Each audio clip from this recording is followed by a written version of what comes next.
7 o'clock. I want to call to order the meeting of the City of Newcastle Planning Commission. And we'll start with the roll call. Cynthia, you want to start? Cynthia Bowdy. Tamara Summer. Bree Rivera. David Majewski. Margot Rain. Kristen Zumar. Tim Gibbs. Stephen Franklin. And also in attendance is Chris Rogers, our city engineer. Okay, our first order of business is to approve the minutes from the meeting on April 22nd. And Tim's already pointed out that under absent, Vera's name is spelled incorrectly. Oh, she's very worthy. That's pretty funny. Are there any other changes? The 5/20 or April 22nd? Yeah, April, yeah, No, it's supposed to be because there was, it's down here. is this the? The header Here. page, the header date is wrong. Okay, so it should, I see in the other. That So can we correct that too? May 20th? I hope it be this with the one. It just feels like it was so long. Good catch, thank you. Anything else? Any other breakfast?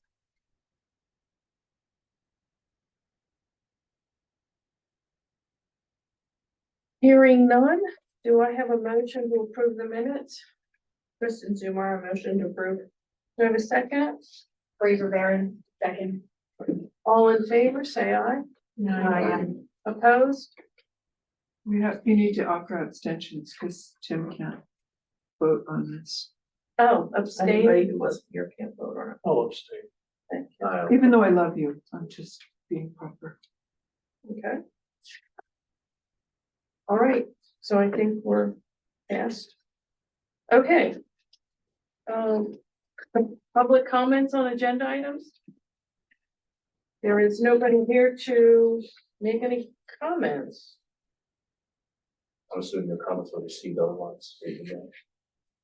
I didn't get any. If you didn't receive any, then none would. Okay.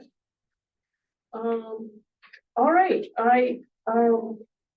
our next is the introduction of our newest commissioner. I had contacted a previous council member who unfortunately was Kiera Fana Ruiz.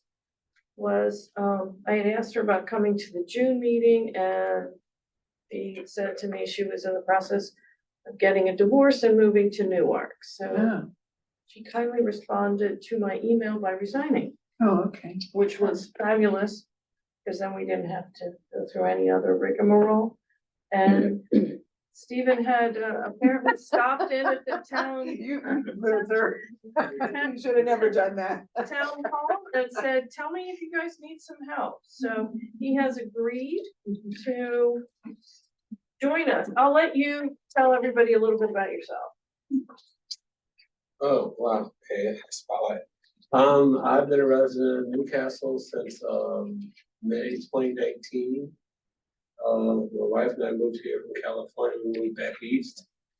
We moved back east because of our parents, our mothers, who live an hour apart on the Jersey side. And we live in the White House with the 2 red doors in historic Newhouse, corner of 4th and Harmony. Everybody seems to know the White House with the 2 red doors. Everybody knows what you're talking about. So 315 Harmony Street is where we actually live. I have been, since coming to Newcastle, I'm also a member of the, I'm actually a member of Emmanuel on the Green Episcopal Church. I'm on the vestry. Actually, this is my second session, my second term being on the vestry. I was on the vestry in 2020, just before COVID kind of shut everything down. And then in 2021, my wife got promoted to Texas for about 18 months, and we decided to move back. And so while I was going, obviously I had to give up my seat. And now that I'm back, I'm on again.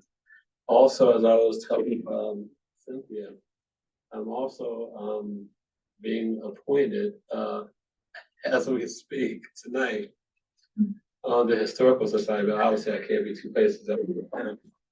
That meeting was actually supposed to have been earlier in the month, but it kept getting pushed back for a variety of reasons.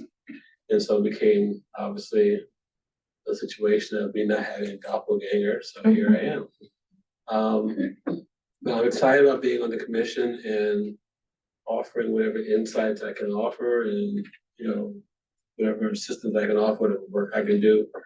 My background prior to this was 27 years, 26 years, 27 years, public education, middle school teacher, 12 years, and then high school administrator for another 13. And I retired as a principal. So I started teaching in DC, which is actually where I'm from. Moved out to California in 2000, continued teaching, moved into administration. And in 2019, I took early retirement. And it was determined that I have no connection to the entertainment industry. Neither does at that point, my fiance, now my wife. We said, why are we here? It's expensive as all get out, and all of our family and friends are back in the East Coast. Why are we here? And we said, we're out of here. So, you know, like I said, I love Newcastle. It's quiet. I mean, at night, all you hear is the occasional train going through, or maybe it's foggy enough you hear the boats in the river. That's it. No sirens. You know, so except when the lights come flashing down the street. You know, other than that, it's like, okay, this is great. So here it is. Yeah. welcome. Okay, our next item of business is the recommendation on ordinance 548. We had the introduction of it at the public hearing directly before this meeting. And so now's our opportunity to discuss this and then tell council whether we approve it or not. Well, recommend approval, but Yeah. sadly, we can't approve or disapprove. True. Can I start? You mind if- Please, yeah, I go probably ahead. have just less questions. No, I don't know, you might ask all my questions, who knows? Where did the 20%, the 80%, 20% come into play? I mean, it was just an arbitrary number? Fairly, yes. Is there There's any nothing- precedent anywhere for Is that? there a minimum? So, when you have a lot, there's a maximum you can build upon. A lot, you have so much land, you can only have a building, a certain percentage of the lot, correct? But there's no minimum, correct? So you put the letter, old booth there. Oh, no. This You know, shed. Max can't- must you have had a can't- source for this, because, and this is the kind of law he does, so, Well, but, you know, there's gotta be some norm to it, as you say, yeah. There, in the schedule of district regulations, which is being amended per this ordinance, there is a maximum building bulk percentage, which is defined as percent under maximum building bulk, refers to the floor area of the footprint of the building divided by the area of the lot upon which the building is located.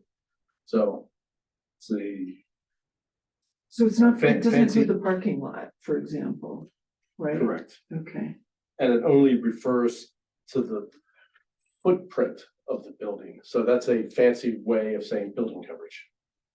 So, in various zoning districts and for various types of buildings, there are different, building coverages.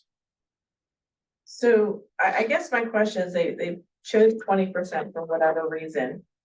What would that have done to a property like the Battery and that? I mean, it would just take them, I guess, some parking spaces, but would it have made a significant difference in their decision? would it have stopped the project? Yeah, Yeah. to be specific. No. No. So I don't understand I mean, if this land could still get orphaned with 20%. It has to But- have but- but frontage. It has to have frontage now.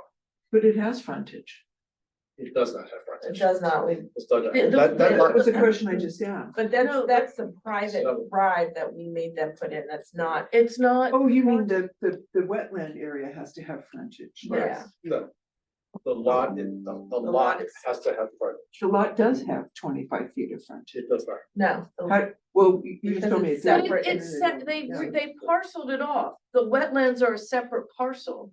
So you technically have to go through the battery in order to get to those wetlands. So It it does does not have to have- be, well, you don't have to raise your voice at Oh, me. sorry. I'm just I trying to didn't. understand. And by the way, if people in the audience make expressions and so forth, I think we need to enforce our ability to have a peaceable meeting. Okay. So if that continues, then we can take some action, I hope. What I had not understood, and I think we're understanding it now, is that you're saying whatever the parceled off wetland is, that has to have frontage. Yes. Okay, So then what Moving was, forward, yes. moving forward. Moving forward. so what is the purpose of increasing? Or no more than 80%, what was the part of that, what's that purpose? Of changing that from Just, nothing to, just to avoid subdividing lots that are all mostly dominated by wetlands that really could fall into disrepair, lack of maintenance. I don't necessarily think this does anything though, It doesn't, because yeah. 20% of that lot is, I mean, even if it had buildable area, I don't think there was anything large enough to build anything on, so you still have a lot that's probably gonna. I mean, I don't understand. But Then I think it's the not, thinking it's that- not trying to prevent building or limit the size of the building. I understand that, what I'm saying is, that lot is still not usable even when 20% or 80%. Yeah. Instead 80%, say Right. 90%. It would have the It's net still- effect of damaging the development. In general, I mean, forget about that parcel.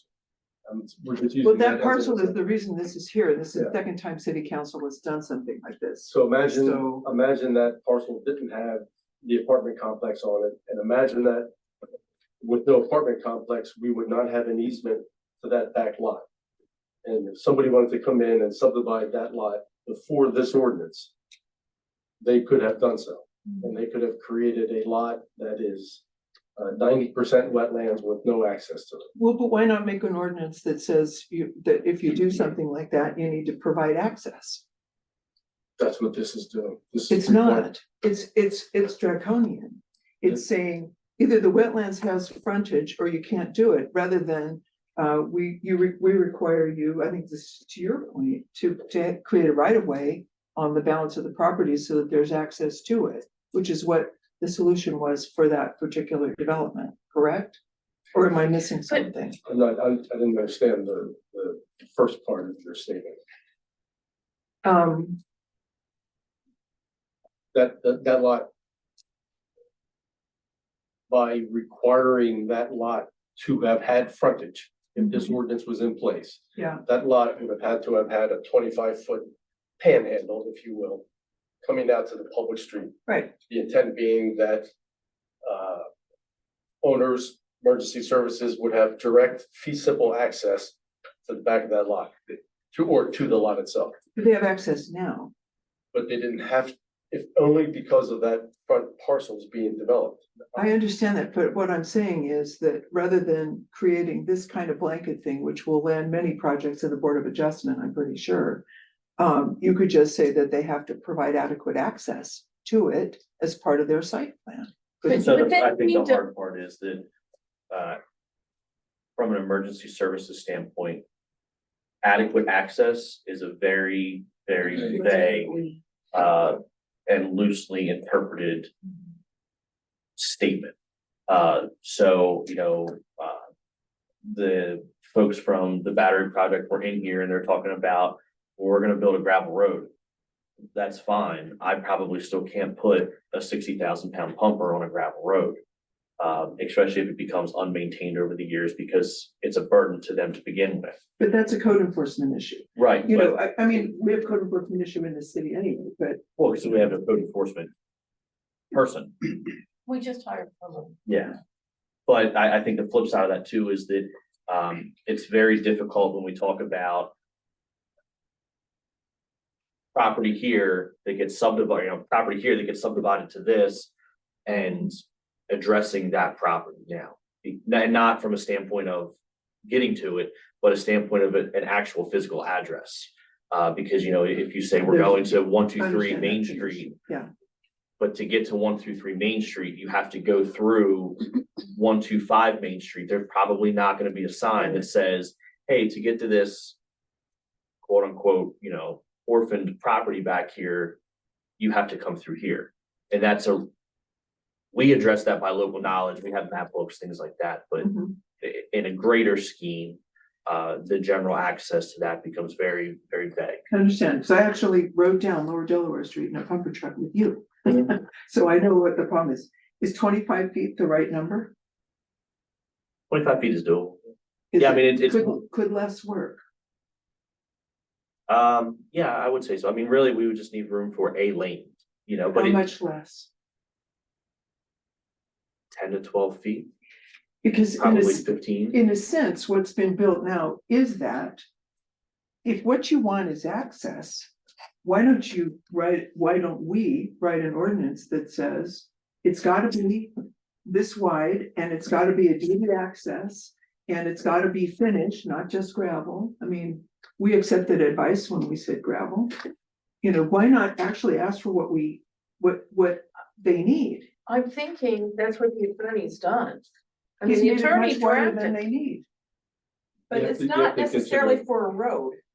Yeah, I mean, you're also considering whatever drainage is needed. Drainage, Um, utilities. Yep.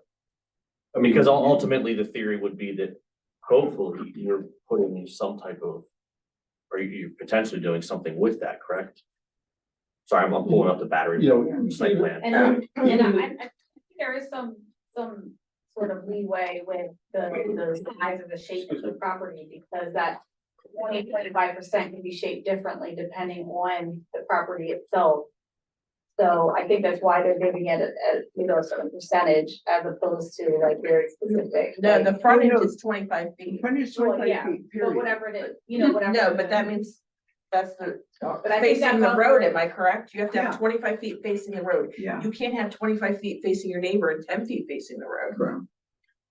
Yeah, So, don't yeah. mix up the 20-80 ratio with this 25. I'm just feet wondering why the requirement. 20-80 ratio is even in there if it Yeah, really that's has what no I'm saying.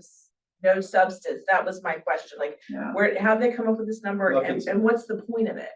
nothing scientific. It's just to preclude a lot being created that is almost completely covered with wetlands. Could have been 70%, could have been 90%. That's what the solicitors chose. I was fine with it. I don't really have strong feelings about this ordinance one way or another. I don't think it's gonna have a major impact on our day-to-day operations, on our day-to-day plans. It's gonna come up every now and then. What I do like is mandating that any new lots that are created has to have road frontage on a publicly maintained street. That's like a fundamental health, safety and welfare, so emergency services have fee simple access to a call. They don't have to worry about, and besides Dave's point about addresses, when you have a lot that accesses itself via another lot through an easement, people get in arguments. Problems occur between neighbors. Seen it a dozen times where things get blocked off. So you want a lot to own its own access to the public street. Well, let's Well, put and that in. I think a perfect example of that is 406 Delaware Street. Mm. There's a single story museum type resident, museum type building with residents in the back. And sharing the common alley, there's a 2-story single family dwelling parked right behind that you cannot see from the street, but it's 2 separate parcels, addresses, owners, everything, and they share an alley. You said 406 Delaware Street? I believe that's what the address is.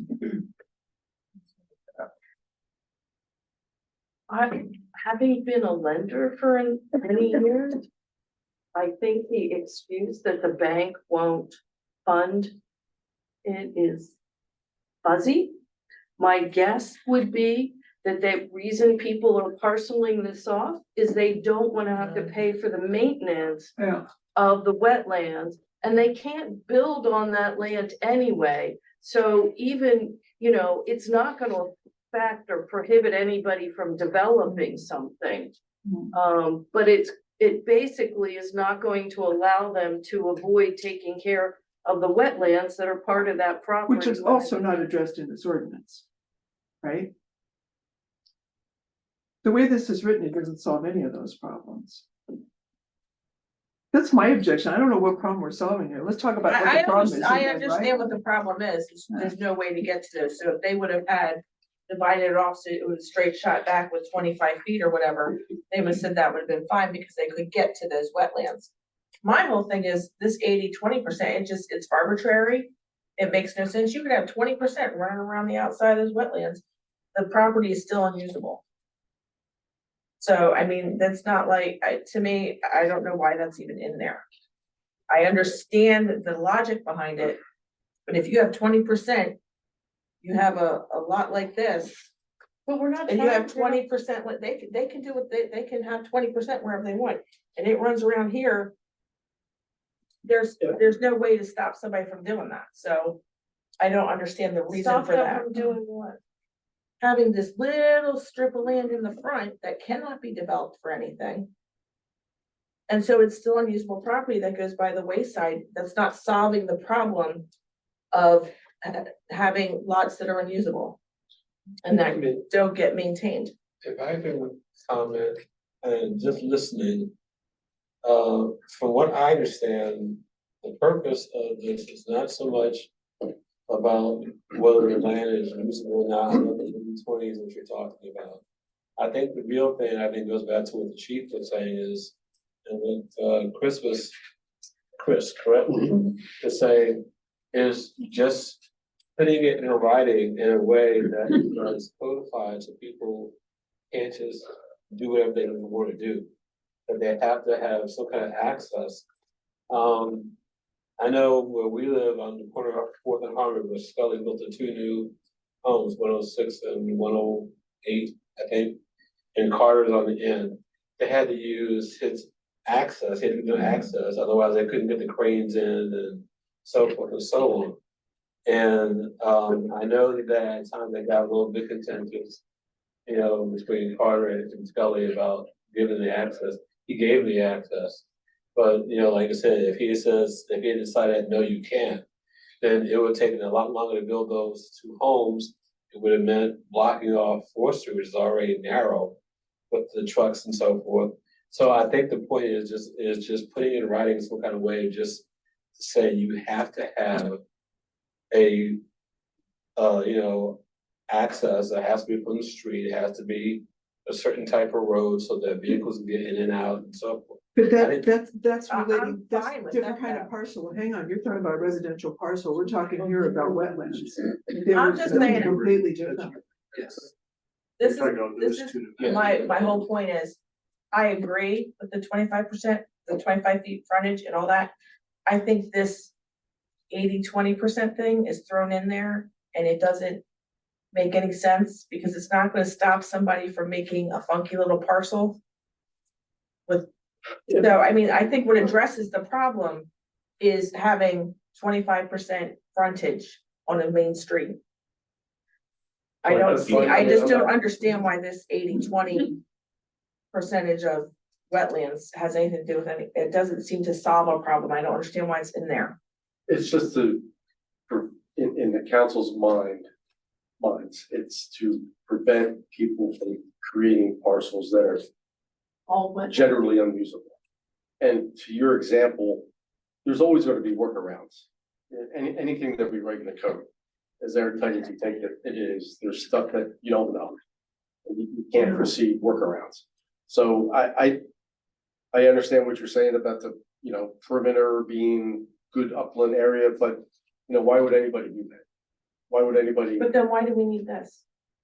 To prevent someone from creating a parcel that is 90% wetlands that has no buildable area on it. Well, they can't touch wetlands anyway. You So, could- I mean, They can't we already build. have laws that protect wetlands, so this is what I'm struggling to you get understand here. permits, you get permits. That's probably not, It's very Very difficult. complicated, because we've been through that in the years I've been on this commission, we've been through what's involved in that, largely they do not.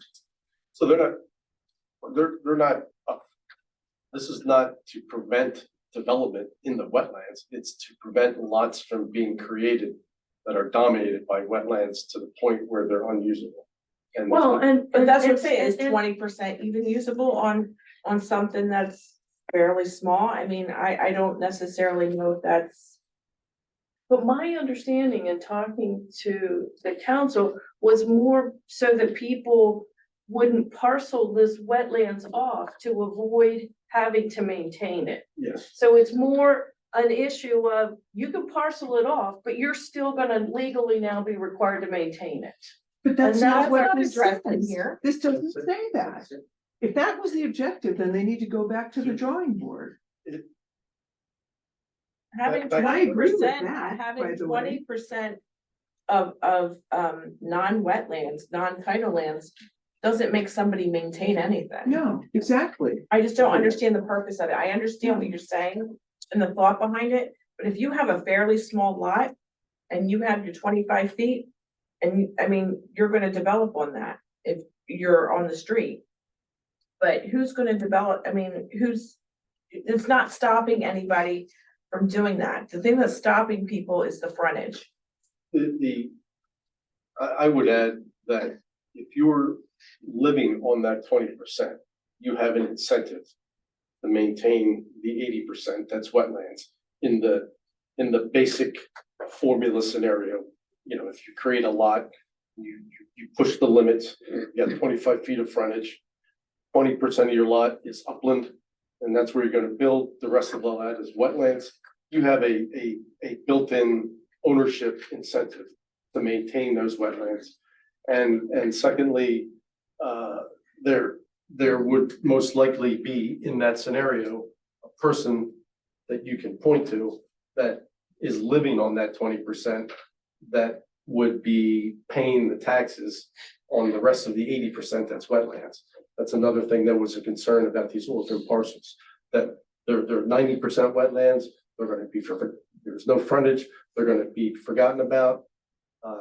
They're not gonna pay the taxes, it's gonna be a giant pain to. put a lien Well, I on it. guess my objection to that is maybe they didn't go far enough with how much of the property is not wetlands. Maybe it needs to be more because, I mean, Well, maybe the law needs to say you can't parcel it off and you gotta take care of it.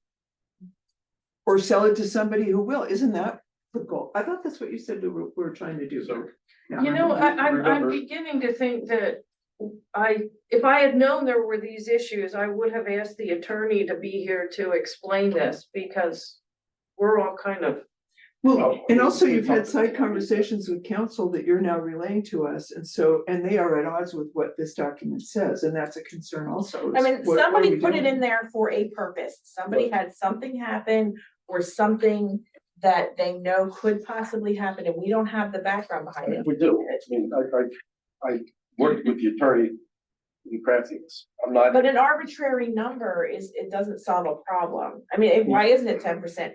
Why isn't it 50% or 30%? I mean, Why isn't it the minimum lot size? Why isn't it the minimum lot size for the lot in which it's being created? That's was my suggestion. But I think we're thinking about, well, I'm not gonna, it's your recommendation, you guys do what you want. But I can only tell you that that's the intent. It's to provide fee simple road frontage on new lots that are gonna be created. And making sure that those lots aren't almost entirely wetlands. And remember, that subdivision at the Battery, that subdivision was a sort of ancillary part of the entire development. You know, obviously the biggest part of that development is the 152 units. And I think, we got hung up a bit on the nature of that back lot. It needs access. we did our best to provide emergency or access through the developed parcel to the back in the case of a fire or something worse that happens out there in the Phragmites. So there's access through the apartment complex. But if somebody was just doing a residential subdivision, it's gonna come here. You know, like that came here, but how many other batteries there are out there that's gonna create a lot that has a road frontage with the development and a separate parcel in the back that's all, you know, Phragmites. I don't know how many Well, more. and so here we have a whole ordinance to deal with a what if that may never ever happen again. So, you know, you don't make laws that way. You know, if the goal here is to stop people from orphaning wetlands, by the way, we live in a bog, you all know that, right? It's a bog here. There's wetlands everywhere. They are already protected. But if we want to make it so that they can't orphan them and make them uncared for by anybody, then let's make that ordinance. I would vote for that. Well, then if that's the case, then the request to subdivide should be declined. Yeah, If they don't want to, I mean, so this is their way of declining it by saying this? So that, they can't decline this decline one. that one. They can't. I know, but I'm decline- just saying the situation. Yeah, I'm not talking about the battery. that's exactly what it is. It's not to First time. decline the development, it's to, so I they said don't, decline the subdivision. oh, well, that's true. Yeah, they still have to have the whole lot. But So- it's stated so backwards. I'm sorry, you were gonna say something. I think I'm clear. You just corrected. Cause there's a lot of discussion, I think we kind of need to bring it to a head, so I'm just, getting my understanding, but also, to me, it's just more or less a preventative measure, so whether it's 80%, 70%, whatever the case Yeah. might be, I just feel like it was more put in place to be a preventative measure. There are the emergency safety concerns, et cetera, so Correct. I don't have a lot of questions with regard to that. I just don't think that 10% versus 20%, and they put 10% in there. Let's pretend they had 20% that probably would have cut in their parking, and then they wouldn't have met the minimum parking. Parking doesn't count. It's only footprint of No, building. no. You guys are all over the place. So Yeah. that's So what- here's the like- bottom line, I just think that should be taken out, unless there's an actual valid explanation, I don't think there has been when I am great with the 25% frontage. 25 feet. 25 feet frontage. I think that needs to be, this 80-20 thing needs to be reviewed further. And explained better. Refresh my memory, was this already approved by council? No, I No. should have started, as with all It's not. ordinances that come here, they had a first reading. The first reading was July. It's June 11th, this says here. First reading was June 11th. We didn't have enough time for public, to advertise for a public hearing for your June meeting. So they had a first reading, there's no discussion, they just get it in the record, they send it off to here. After this meeting, if they decide for this to move forward, they will have their own public hearing in August. City council will have to have a public hearing in August, and they will have to have a regular agenda item in August to make a decision. So, your role here is to make a recommendation. I have a concern about the minimum lot frontage. I think it's excessive and it should be the minimum acceptable size, and I don't think that that's 25 feet. So that concerns me. But I'm also really concerned that if the idea is not to strand wetlands and make sure that they get cared for, this does not address that. And so maybe council needs to clarify what their objective was here before we start making a lot of ordinances about details around the edges.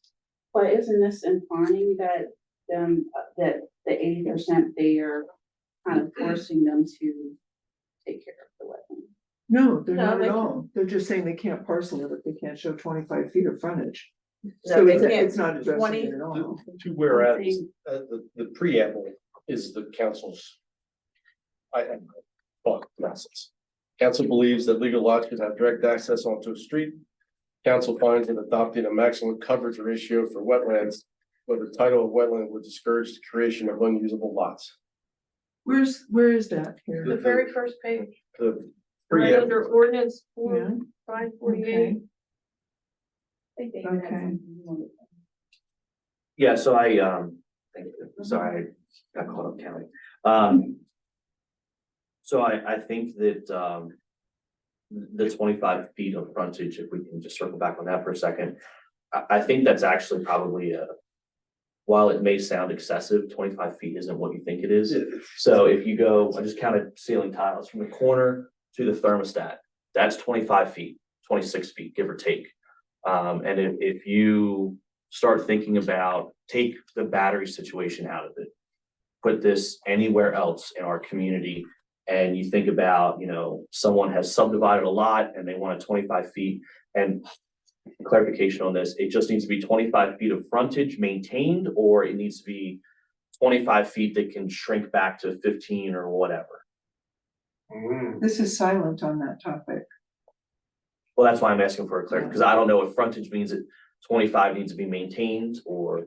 So are you saying it could go like this? Correct, you could have 25 feet and then 5 feet in, it shrinks to 15. Yeah. And I guess where I'm going with this is that if it's 25 feet and you have a driveway that goes down however far, I used to work in Port Penn. There's a lot of these type of situations where farm properties are accessed down Down a long down road. long roads Yeah. through other farms. Mhm. And getting into it, if you wanted to have some type of A, utilities, or B, any type of privacy, vegetation, trees, shrubbery, whatever, 25 feet goes away pretty quickly when you put in an 8 or 9 or 10-foot driveway. You start accounting for, like I said, utilities and anything else. So I think that's probably a fair number. Like I said, once you build it out, 25 feet isn't as big as you think it is. No. 25 feet is standard in my experience for required frontage, and it's intended to accommodate generally what's called a flag lot, where you just have a 25-foot stem Mhm. back And then to the go buildable whatever. area.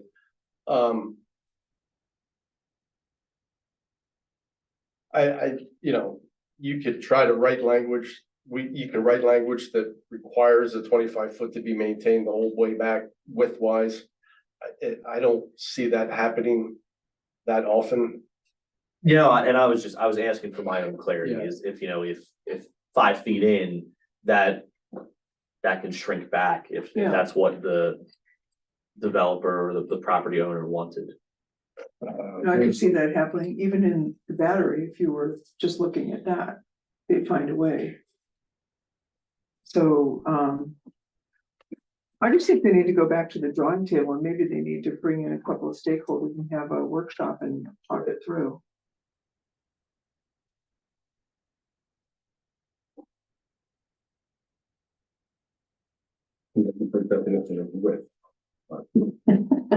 What does width mean? Sounds like a contract.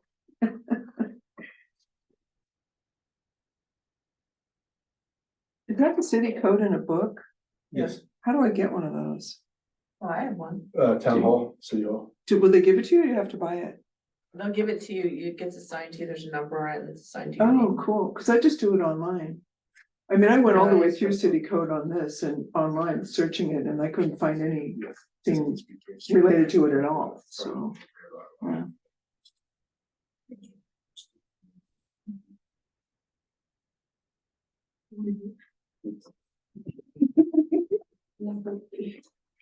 But Margot, I'm concerned that the idea is not to strand wetlands. But I don't think that that's what the actually does. That's my problem with this, is it's really important not to leave wetlands so that they fester and turn into horrible bogs. But, and I wondered about that when we did all the work on the battery, but we said they had the road and that would. Well, and they were required to create a separate LLC and to fund it to cover the maintenance of it in perpetuity. Mhm. So, but that was a lot of work around. And I think the goal here is with you have a an ordinance like this, It wouldn't they're change not, that. they're not even gonna try to subdivide It it wouldn't that way. change that at all. They'd still try to get rid of it. They don't wanna maintain it. You know, I mean, that's just straight up. I can business. just see in the future this coming up, and so well, why'd you pick 20%? But nobody know. I mean, the, I mean, if it's I- industry standard, it's industry standard. But You that's know, not what we're 25 doing. 25 feet is what I'm used to saying. I don't have a lot of experience with the Wetlands. wetlands component of it. To be honest, usually a city's subdivision ordinance has, which we haven't dealt with hardly at all, because we hardly see subdivisions. And when we do, they're one or two lots. But usually the subdivision regulations of a municipality has something that says all new lots that are created shall be buildable, they shall be free of, not free of wetlands, but the applicant shall demonstrate that they're usable, that they have reasonable access. And then you go to the zoning ordinance for the dimensional requirements. But there's usually language in the subdivision regulations that talks about the suitability of lots that are created for development. That to me is the solution. But that's. I understand what you're we wanna go saying, but that to me is a solution. 20% is nothing. Build a, what do you say? Suitability. Suitability to build upon. That's what stops people from making abandoned lots. And I would say too, the language that the city council finds that adopting a maximum coverage ratio for wetlands, whether tidal or non-tidal, would discourage creation of unusable lots. This does not solve that problem. That's my problem with it. It doesn't solve that problem. Just says you have to have more access to it. And 20% of the lot has to be non-wetlands, which implies that it's going to be usable and buildable, and there's gonna be. Well, it depends on how big the lot is and how big 20% is too. But let's separate the issues. It's two issues. How much can you build on? How much do you have to build on to make it a legitimate lot? And then how much can you subdivide? And do we orphan that so that it turns into something ugly? And if the purpose of this is to stop people from orphaning wetlands that never get cared for again, that is not solved by this ordinance. And that's my problem with it. Okay, so does anybody have any other question other than the ones raised by Cynthia and Bree? Kristen, Oh, sorry, Kristen, and Bree. I don't want Bree to get that credit. So they were nicely quiet. Or blame, depending on how, does anybody have any other? I'd like to offer a vote. What are we voting on? We need a motion. Is somebody willing to make some kind of motion? It's So not a we're making a motion, recommendation. recommendation. Correct. Yes. The Yeah, so I would recommendation- say that based upon conversation, the recommendation would be that, and everybody, please correct me if I'm wrong, we're okay with the recommended minimum lot frontage. However, the planning commission has concerns about the 80-20 and the overall suitability, if that's what I understood from you. That's only part of it. That would be part of it. But the other part is that if the objective is to avoid stranding wetlands so that no one ever cares for them, that problem is not solved by this ordinance. I think the part David is speaking of, the 25% was the accessibility part, and It's that's 25 feet. 25 feet, yeah, I'm sorry. Yeah. Sorry about that. The 25 feet is the accessibility portion, and Mhm. I think that we all agree that that's not about stranding wetlands, though. That is It about isn't. accessibility. Of course. The 80-20 is what you and I at least object to, because we don't feel it addresses the real It's the concern. third point. Nothing in here stops people from creating a bogus corporation to take care of it so that the builder's not responsible anymore, and bogus company, because that was what was in my mind when we were looking at the one for the battery, never takes care of it. That's not assured. If that was the objective, that's not solved by this. But it's no different it with anything, right? It's not just wetlands, right? The property across the street from my house is not cared for by anyone, you know, and that's owned by someone. That may be, You know, but this but- is specific to wetlands. Yes, but I think all other ordinances in the city don't necessarily address that. So I don't know that we can solve that with this specific ordinance.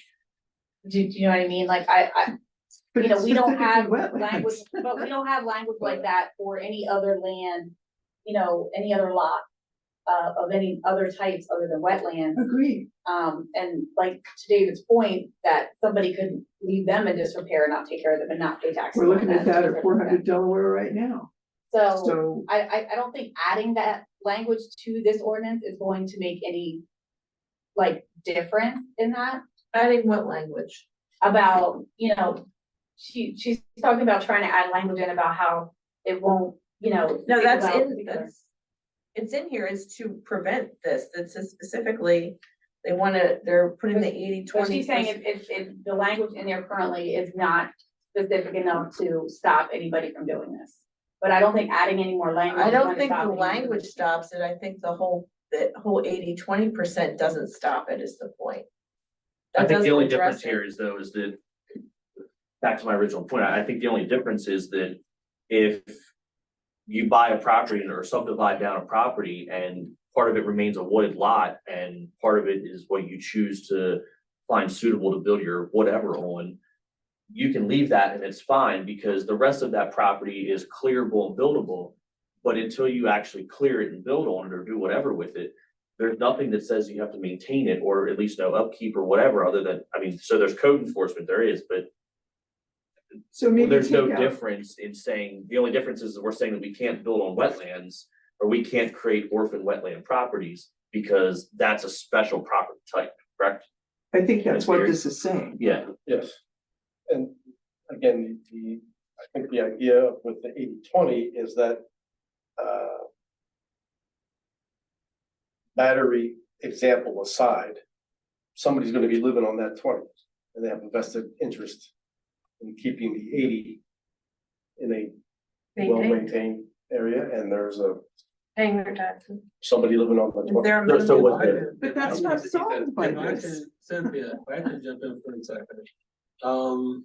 I think what it gets right down to it is like, there's no such thing as the perfect ordinance. Nothing is ever gonna address everything and address all possible eventualities. I think the whole goal was really just to make sure that there is enough footage, in this case 25 feet, I think it said, to make sure that there is access to the streets. We That's understand the all of that, main, yes. that's the main I do purpose of this understand. thing. I don't think I mean, I know where people kind of rehashing all this, but I don't really think that there is a perfect ordinance that's gonna solve everything, that's gonna prevent every wiggle room or workaround or people are gonna get creative no matter what you do. Oh, All your job is to do is try to minimize that and try to say that it has to have X. And that's one part, but it doesn't say it has to have X and this. So these are kind of two separate things, because you can have the 25 feet and have all buildable area, this, that, and the other. I just think that putting an arbitrary number out there that does not have anything to do with anything, and it's just a number that was verified to have just been chosen arbitrarily, doesn't do anything. would making it 20% continuous suitable land? No, because continuous could be like a little perimeter, I mean, Continues. Yes, Tim, you're really You good. haven't played Continuous, Carcassonne. continuous. When would be, I just think it should be taken out. I think this needs to be addressed in a different manner. I think it needs to be taken out and reviewed differently and addressed in a separate ordinance, not connected to the 25 feet of frontage. That's what I think. I think it needs to be reviewed in a different manner. I don't think it should be tied to this 25 feet. I think in 10 years, somebody's gonna come and say, well, why is this? Why 20%? I have this much land and I have to, maybe 10% is a lot of buildable area, but because I also own all that wetland, I can't. You know, it's all dependent upon lot size. It's not 80-20 is very Tim, do you have something to subjective. add? I do, if I could. So part of what I'm hearing is that this seems like a reactive position where we might want to be advising council to be proactive. As time goes on, as development progresses, there are going to be presumably more and more instances where we're going to be encroaching upon the wetland. Rather than trying to have this one ordinance, and I hear your point about things not being perfect, but rather than trying to capture everything in this, why not have part of our recommendation be for council to commit to forming a more comprehensive solution that would stand on its own rather than slipping it in here? Yeah. And then, It's a good for heaven's idea. sakes, please give us some rationale for whatever numbers there. I cannot believe in my heart of hearts that there are not other places in this huge country of ours where people haven't come up against this before. So I think that, Margot, you had the beginning of a really good statement, and I don't remember it all, it was so eloquent, but what I would recommend adding to that would be that the planning commission recommends a discrete and separate process to proactively address the treatment of the wetlands. I agree with that. Okay, so Yeah. how about if we have a motion to recommend to council that we are concerned that this is not addressing all the issues, and that we think a separate and discrete Ordinance. process. Well, Discussion. maybe process and ordinance. And also that they really clarify what problem they're solving. Yeah. Yeah, so I think it should be where we start with we all agree to recommend the frontage of 25 feet. Well, we agree with With the idea I of think frontage. we agree with our recommendation to city council is we agree with the minimum lot frontage. We're concerned about the 80-20 Proportion. proportion. And the operating word there could be the basis of the logic behind the 80-20. And the basis behind that. Yeah, I think unfortunately this would have been a good time to have our solicitor here. Yes, okay. And we also are concerned that the ordinance won't prevent the creation of future orphan wetlands.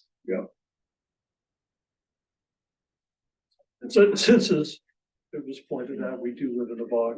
We live in a bog. It's such an elegant bog here. We love our bog, though.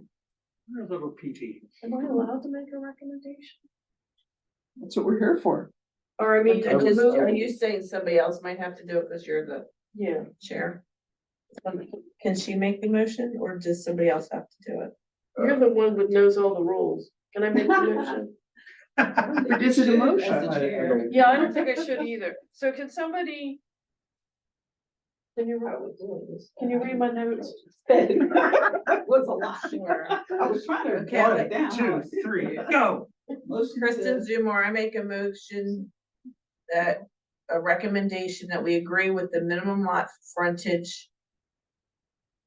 We're concerned about. We're the concerned about the 80-20 proportion And how, what's and behind the it? basis behind that regarding the wetlands. And feel that this does not address the concern of orphaned wetlands. Creation of future Orphaned wetland lots. I like that. Do we have a That's my second? motion. I'll second that. I'll second I that have a friendly emotion. amendment Please. that we're not concerned about. We reject the 80-20. Yes, Okay, Yeah, okay, I agree with that amendment. okay. We and reject, just- Recommend, we do not recommend. yes. Do not correct. We do not recommend the 80-20. Poor Kathy's gonna have to figure this out. portion. Okay, do not recommend the 80-20, but please explain. With, Well. it doesn't need to be explained, we just, Okay, we just don't, a we rec- don't do not recommend that portion of the ordinance be approved. Okay, So you're striking and the basis, yeah. okay, so you're just going with, do Disagree not with recommend the 80 80% portion of the ordinance? Yes. 20%, 20% wetlands division portion. Section Ordinance. 5A. Section 5A. Period. Well, there's more, but wait, there's more. Well, Well, I mean, actually, it's your thing. I mean, we don't have to explain to them in detail in our recommendation why we did that, do we? No, I will. Because they're gonna say why. And they're gonna help. Well, yeah, and they're And gonna, they can watch the video. No, they shouldn't have to watch the video. They're very busy and they shouldn't have to watch the video to try to figure out should why. we say, because we don't feel it actually addresses the issue of, Yes, of orphaned wetland lots within creating orphaned Preventing the future creation of orphan wetlands. Yeah, that's Yes. good, yeah. lots. All right. Motion to recommend the minimum lot frontage of 25 feet. And we do not recommend the 80-20 percentage portion of section 5A because it does not prevent the future creation of orphan wetland lots. Is that your motion? I would take out the 25 feet. Cause I question. Just that minimum for the lot point you frontage? Made up. well, that's the motion. Yeah. But that's the most, Well, So at then, yeah. the so, moment, the motion is including the 25 feet. I think majority of us agree with 25. So we can vote on that and then if that So doesn't get approved, the then we- only hangup in that is there's one area where the minimum lot frontage is different, so I would say, Just I minimum would lot amend that frontage. to whatever the recommendation is. As proposed, for 20 feet. yeah, it's R3 is 20%. What's R3? 20 feet. No, I know Okay, it's 20 20 feet, but what is Well, what's R3? R3? What does it mean? R3 residential. It's the zoning district, and I suggested 20 feet to the solicitor because there are very small lots that are allowed in the R3. And some of the lot widths are very narrow. What area is R3? It's where, I don't have the zoning map in front of me, but it's the multifamily residential zoning district. It's where you can build two-family, multifamily. So your duplexes, your townhomes, things Yes. like So that. do you remember, guys, that we just had a presentation from the Housing Authority talking about trying to make it more friendly around here to have, to make single-family dwellings into multifamily dwellings, and I don't know what the ramifications of this are to that.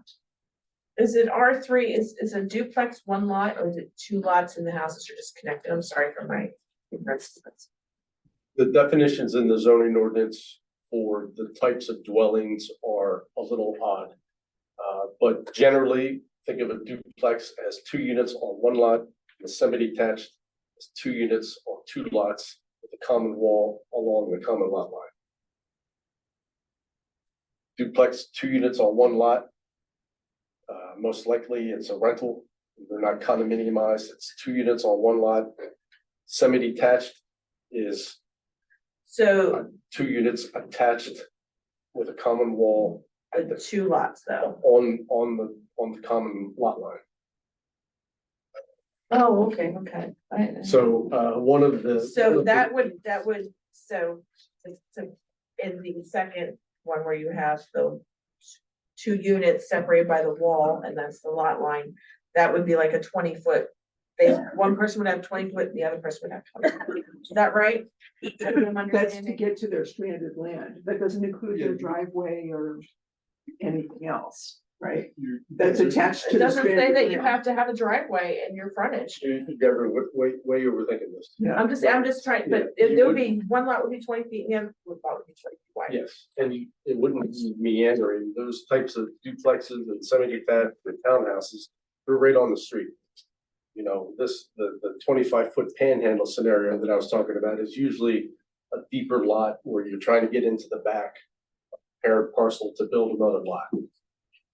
That's not the battery example, but I suggested 20 feet for the R3 because the R3 allows 20-foot lot width for a townhouse. So 25-foot wide townhouse lot is either the end lot. And if it's not the end lot, that's a very wide townhouse. It's a super luxury townhouse that. Not that big, like things you have on. So, yeah, but We work it much tighter already, so. yeah, I mean, doesn't matter, my townhouse is 18 feet. So, But you don't live in historic Newcastle. but it's, the idea is that, you know, those types of units with this 20 feet of frontage are in the R3 district, and they would be most likely near the street, accessible by emergency services. And we didn't think 25 feet was appropriate across the zoo. Like 9th Street, probably that type. Probably. You know, I'm talking about the newish, I mean, more onto the suburban. Yeah. Yeah, I mean, that makes sense to me. Okay, so we have a motion on the table. Is, We have a motion and a second. There's been discussion. The motion has been amended, so we need an amended motion. wait a minute, how is amended? Oh, it was. Take a vote on whether or not. It was a, There was you motion, don't have to do Robert's rules that quickly. You can just say, whoever made the motion, that you accept the amendment. I accept Tim's amendment. Okay. May I suggest that there's other sections of this ordinance that have to do with definitions? Can I suggest that you opine on your position on the revisions to the definitions? We're revising the definition of lot and lot of record.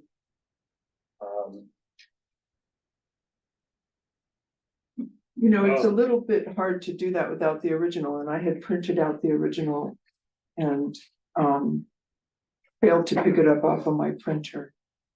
So what's different? I mean, everything's right there. We have it lined out.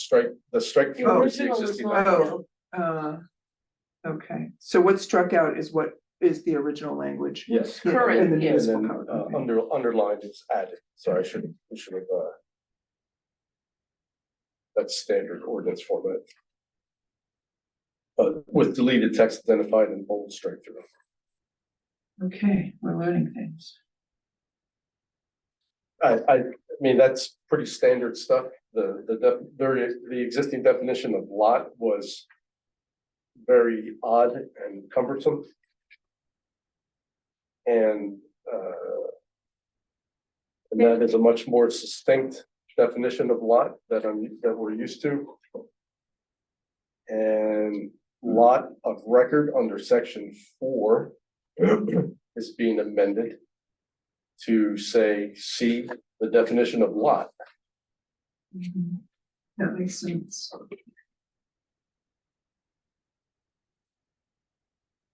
I'm sorry, I didn't understand that the line out was the original language. So I was only suggesting that if you're parsing your recommendations, that you opine on Does the this take, definitions. away the minimum lot size requirement at all? No, No, it does not. no, the schedule of zone regulations is unchanged, but for Okay. adding the Okay. lot frontage. Okay, so section 3 says improved public street. Is improved a defined term?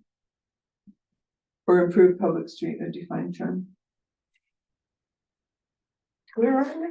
Section Right here. 3. I'm just asking because, Oh, okay, on approval. you know, I think you could make an argument, a lot of the streets around here are not improved. Just trying to understand. I think it's as approved as opposed to a dirt road. Is that a, It's intended to, I would say, improved as opposed to a paper street. We're not gonna get into, Paper This is- Street? we're not trying to get into, it has to be. That's all. Paper street is a right of way that exists on paper only, that's typically owned by the public entity, but it's not improved. Yeah, So. Remember, this is for creating new lots.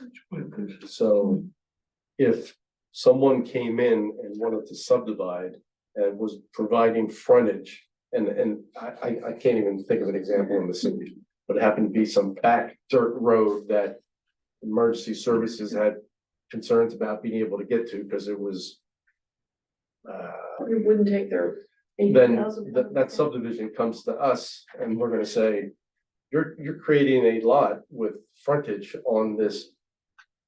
Dirt road. It has it's a public street, but it's only a 12-foot wide dirt lane that doesn't get maintained properly. So is improved an industry term that has a valid definition, I guess is the question. yeah, that's what I'm trying to If it's a- find if out. it's a So public that, I street- think that just addresses, Yeah, I think approved basically just means a road that has been paved for something. being and is a habitable, legal or being considered- standardized size, standardized. It's an improved public street, so my example just Dirt road. dissipated, yeah, I don't think there's many public dirt roads that would be problems for emergency access. So improved public street, kind of standard language. It exists in the existing definition of lot, Right, and that's, which you took away, yes. Okay, so. so are we making any more amendments to this recommendation? I don't think improved is defined in law. It is not defined. So I don't think that changed anything. Yeah. It's an industry standard word, so I'm fine with that.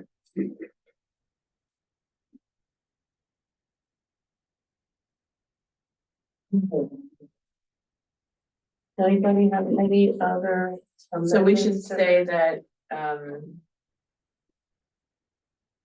also, we recommend those definition changes, is that what you're saying? I heard a motion where the planning commission was recommending approval of the minimum road frontage requirement. Yes, Recommends approval of the change in the definitions. But recommends disapproval of the 80-20 component of the ordinance.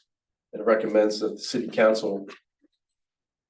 In that it does not address the orphan wetland Prevention of. creation. parcel issue, and the plan commission recommends that the city council consider other ways to achieve that goal. I'm sorry to be a butt, but I did contracts for 25 years. And by changing the definition of a parcel, a lot, and removing the language that says improved public street, you require a reading of multiple definitions to understand the nature of a lot. So I would recommend that you add back improve, if that's what you want to say here, you add back improved public street to the definition of lot. Because otherwise you're gonna have to read multiple definitions to understand what a lot is. If you take my point, I do, I'm sorry. no, and I've been in zoning for a long time, and you talked about it with the solicitor that you typically don't have requirements buried in a definition. So that's why now there's a definition for frontage and then a separate requirement for frontage. So every lot that you create has to have frontage on a improved public street. And there is a definition that's more appropriate for lot frontage. This makes an assumption that every lot is on a street. Right? Yeah, Yeah, it's saying when you create a new lot, it has to be on a street. has to have street frontage. That's what the 25-foot rule is about. When you create a lot, it has to be 25 feet frontage on an improved street. And improved Definition of a street lot simply says it means- doesn't have to be on an improved Improved street. That's all I'm street. saying, people. Improved you can street add- simply means a paved street. That's what it means. You don't have to explain that to me. I do understand that. What I'm saying is if you're looking at these definitions, you could have a lot that's not on a paved street. And that would undercut the entire argument of this document. But you know, you're the expert, but I disagree with it. If you want to define that lots have to be on a street, you need to say that lots are on a street. Because the second language, the portion of a lot along a street line, that assumes that a portion of the lot is along a street line. If it is not along a street line, then there's no requirement. You can't, I mean, that's the way language works. I'm sorry. But it's requiring you to have 25 or 20 feet of frontage on that street for access But to only- that lot. But The only, language doesn't require that. It actually doesn't. where, The where are portion you of a looking? lot along a street line, section 3, the rewritten section. The portion of a lot along a street line to which the lot abuts. It assumes the lot abuts. The lots we're discussing don't abut. I'm sorry. So if the definition of a lot doesn't include that it abuts a street, then you've now allowed lots that don't abut a street. I'm just reading the language. A lot shall have frontage on an improved public street or in the GC district on an unimproved public or private street, so shall have.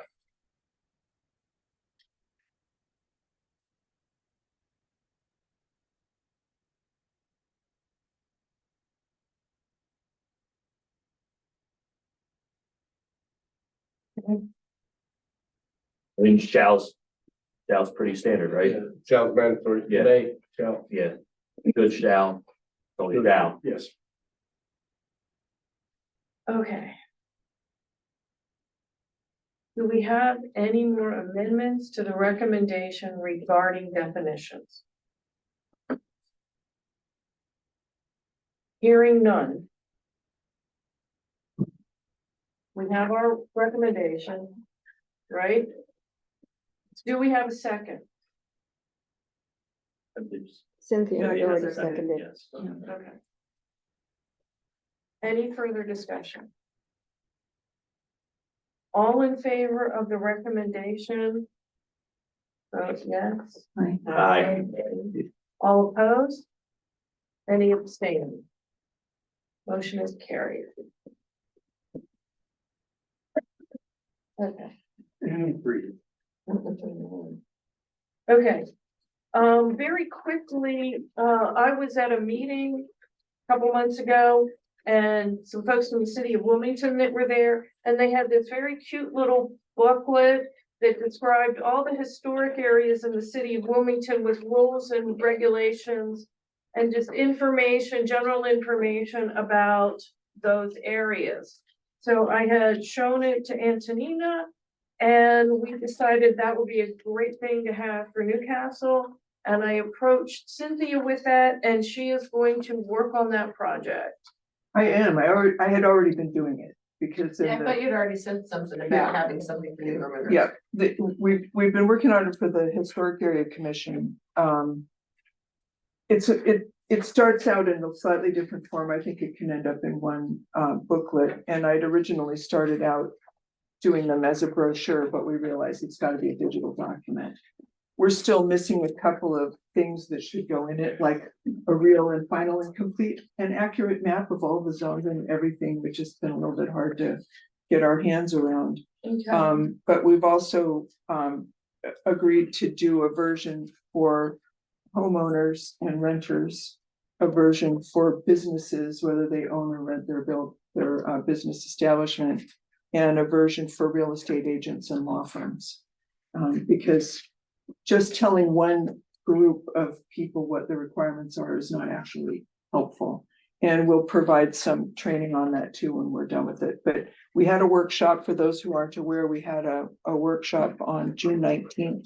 The Historic Area Commission to discuss these and other informational changes. So work in process. So you'll bring that back to the planning commission for approval at some point?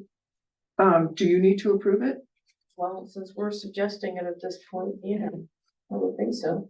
And then the city council needs to approve it as well. Well, I know that they do. Okay. I do understand that. If you guys want to view it and make remarks on it, you're welcome to do so. This is very much bound up in municipal code and in the historic area guidelines. If you're not familiar with the guidelines, I'd suggest you become familiar if you actually want to vote on this and approve it, because it involves both. Okay. Okay, thank you. It will be available in paper copy to for those. Oh, sure, of Okay. course, yeah. That's all. I was just trying to make it pretty, because I'm an No, you idiot. say digital copy, I just want to make sure, because Oh, some yeah. the older people who live in those areas might not be tech savvy. Well, this is only for the historic district, Yeah. right? And there's a whole place up front in the office where they have all the paper you could ever possibly want.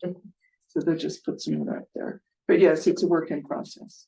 Okay, discussion of comprehensive plan annual report. We are required by the state of Delaware to submit a plan to them, or a report to them every year regarding whether we're in compliance with our comprehensive plan. Chris, you wanna, Yes,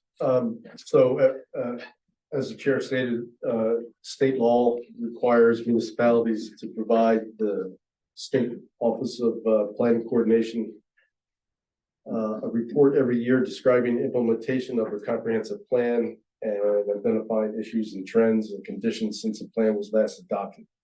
So the state sends out a questionnaire.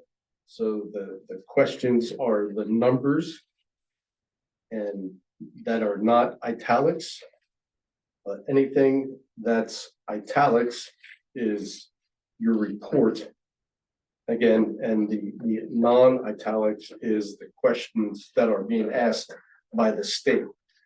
And what I did is just take last year's report and updated it with the most recent status of a particular issue.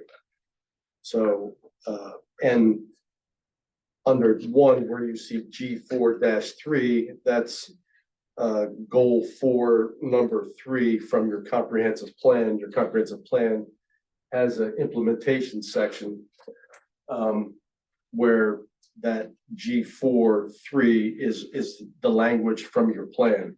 So the red is how the city is addressing that particular goal from your comp plan. So again, I just took last year's report and updated it. And for number 1, G4-3, I just added that City Council expanded the DDD to include 7.8 acres in February of 2024. And I updated the status of the Downtown Development District FY23 annual report, saying that there's 11 small projects and 1 large project as of the date of this report.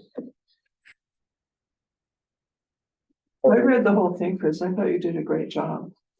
It's so comprehensive. There's so many different things you had to look at. I thought it was really good. We can go through the whole thing if people want to, but I don't No, know. I read it. Yeah, So I read it in entirety, it looks good. no. So Thank you for Yeah, preparing this. I don't have any objections. So this would be, with your approval, would be forwarded to city council for their consideration and signature by the mayor at their next meeting in August. There deserves to be a motion for that. Yes. Make a motion, we accept the comprehensive report as prepared. And, Kim Gibbs, I'll second. all in favor, say aye. Aye. Opposed? Okay.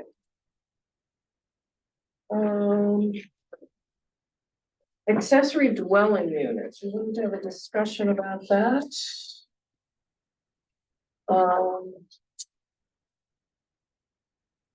Somebody want to start that? Presentation, from the housing, Ms. Karen Gordon. yes, from the presented, State Housing Authority. because my understanding is now that we cannot have, accessory dwellings, such as, just an example, like would be an in-law suite or homes. This is one of the means that they said would would help with affordable housing, allow aging in place and that type of thing is one of the recommendations. And, I wanted to bring forward a recommendation that we, have council review that, And amend the code to amend the allow it. code to allow them. I apologize, I wasn't present for the presentation. We're saying there can't be an in-law suite? Correct. And what is the thought process behind? I misunderstand. I thought you were saying yes, allow it. You're saying no, allow it? No, I'm saying you cannot do that now, right No, now. oh, She said and we you should should allow we it, yes, should we should allow it, yes. Exactly. We agree. Oh, okay, Yeah. okay. So our code prohibits it Correct. Yeah. and Yes. we think that, okay. Yeah. And it's one of The the, housing authority presented it as an option to potentially provide a lower cost housing option. Well, also to build generational wealth, which was one of the big arguments, so. Yeah, so I mean, if you have your in-law, your, in-laws living with you and in-law suite.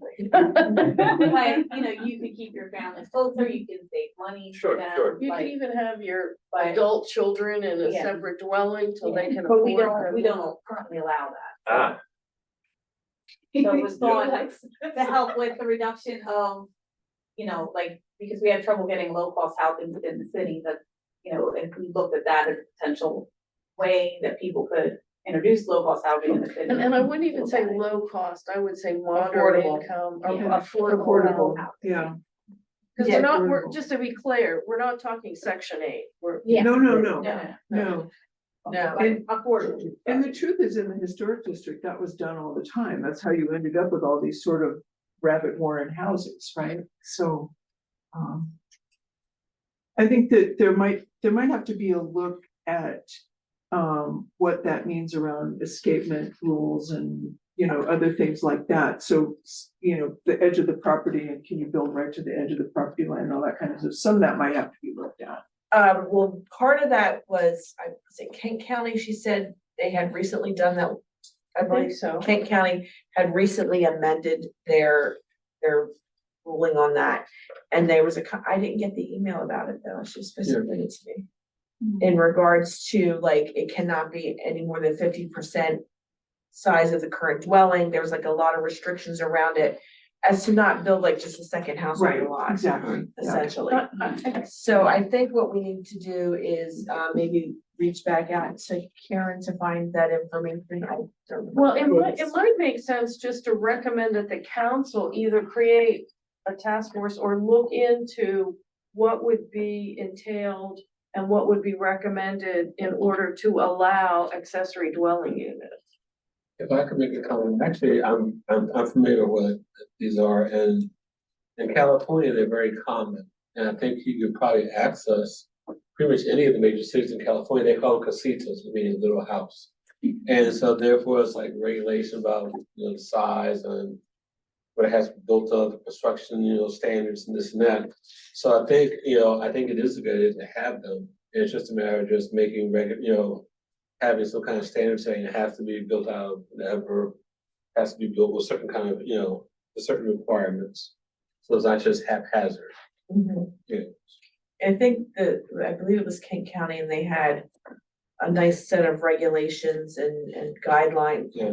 rules about how and how much of the land and what have you. And I don't believe I got an email about that from Karen. I had asked for it.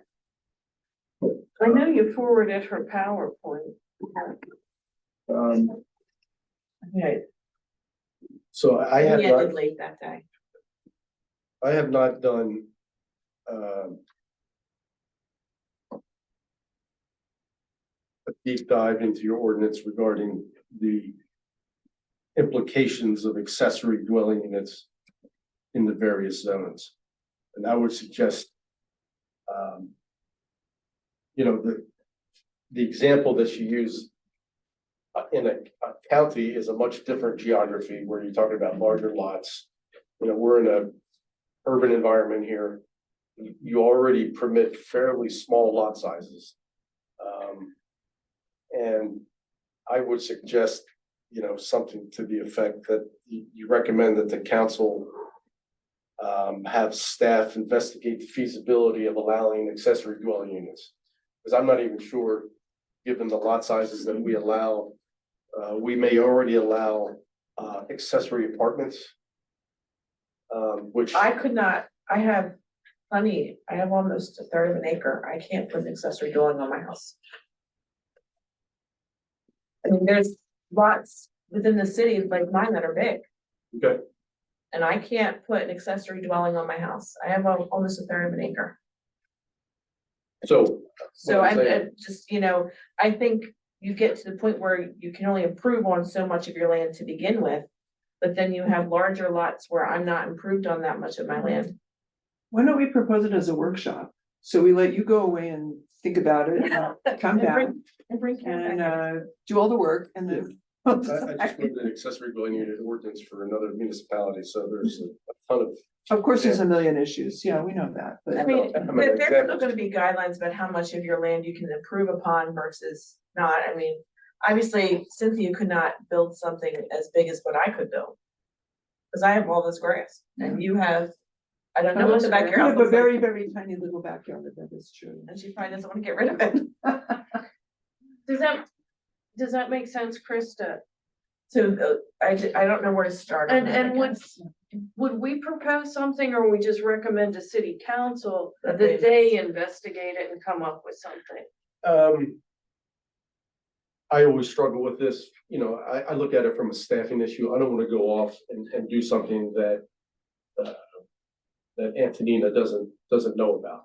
Well, So- I actually mentioned to Yeah. her that we were Yeah, talking so- about this and she seemed to think that was a good idea, so. So to make it formal, and so I don't want to spend city resources without council knowing. So to make it formal, I would say that We the planning recommend, commission recommends the city council that staff investigate the feasibility of ADUs in the city of Newcastle and how they could be applied in a reasonable manner that doesn't impact the enjoyment of property of others. To address affordable housing. I think Yeah. that needs to be. Yes, That's the I bottom need to be line. clear what you're Yeah. trying to Yeah, I do. mean, I want I mean, them it's to so know fair. that I'm not trying to, I don't have any in-laws now. I mean, Eric, so nobody's come to stay at my house. But I have plenty of the rooms. I don't know, we might need later. But, so can you put that as a motion then? sure, why not? I motion to have council investigate the feasibility of ADUs. We recommend. Recommend Okay. the council Direct investigate. staff. Track staff? Direct staff, Direct staff yes. to review or investigate the feasibility of ADUs within the city limits of Newcastle. And hold a public workshop with, Well, we don't. Well, I don't let's think start we're with gonna the dictate what they're feasibility. doing. Let's investigate what is possible, and then we go Yeah. from there, I have a when do we motion. put a time frame on that? Before the end of 2024? Given their staffing. I would don't- say Antonia being so new, I mean, she must have I'm a lot not on sure her that's plate. fair at this point. If it doesn't get done. There's enough conversation, we'll find out where it's going. If they're okay with it, she'll just direct me to. And what that does is it investigates it and then allows us to deep dive Yeah. into it and go further with, I mean, it doesn't. Just because they investigate and see it looks good doesn't make it approved, No, of course not, no. so. But I think having people from all over the city involved in the conversation is helpful, and I think that's our goal, so.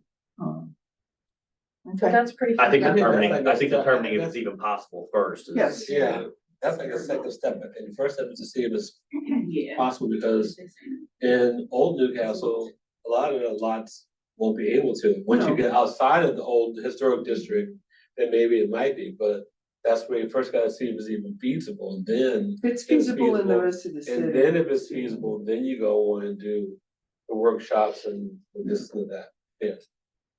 Okay, And, so, and I just wanted to we're keep in mind that in my mind, an ADU is also internal to the primary structure as well. So it's an accessory apartment within the dwelling. Yes, So not- like Not just the the tiny three-story house. house on Sixth Street could be 3 apartments. Yes, and that has all sorts of implications with, code enforcement and.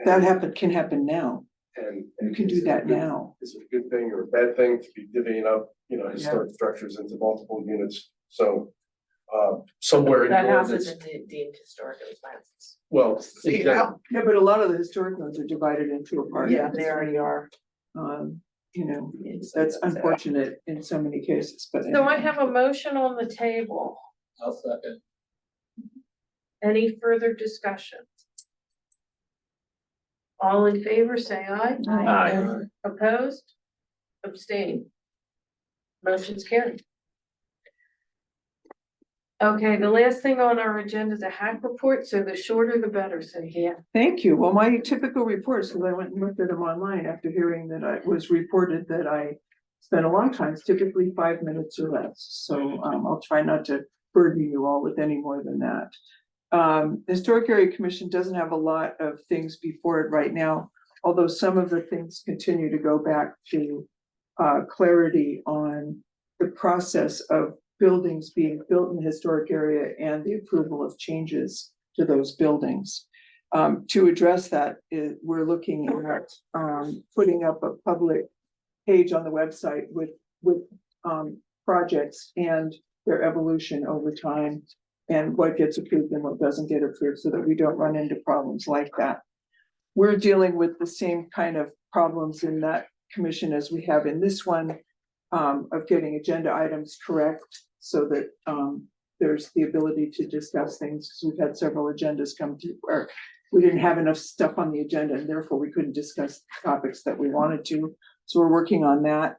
We're working on a definition of timing of submissions. Again, something related to this commission, because we had people submitting things and there's a clock in the Historic Area Commission rules that says if it's not actioned in 60 days, it's considered approved. But if they submit incomplete applications and don't complete them and they're not told the clock doesn't start, then they assume that they were approved. So that kind of game is going on in the hack world. So we're looking at how to lock all of that down. So we also looked in our offsite meeting at the rules of engagement that you put together, Margot, for the planning commission. And I really think if we can harmonize them, we should, because that encompasses all of these. So I would ask you in a second to tell us where we are with that. We've written a huge number of updates to the website. This is all a matter of public record. It was done in our offsite meeting or our public meeting to try to help people understand better what the rules are, because the problem is they don't understand. So we're working very hard to do that. And these things are just part of that overall initiative. So that is where we are at. In regards to our operating policies and procedures, or like, whatever, Antonina had given me another set from the city of Townsend from when she had worked there. I need to kind of look through and merge them, so I will have those for the August meeting. So we can have another review of them. And then go from there. So we review them and then it goes to council for approval. Yeah, and somewhere in there I need to have Max look at it as well. But we would really like it to be common if possible to our commission. So I hope we can work towards that.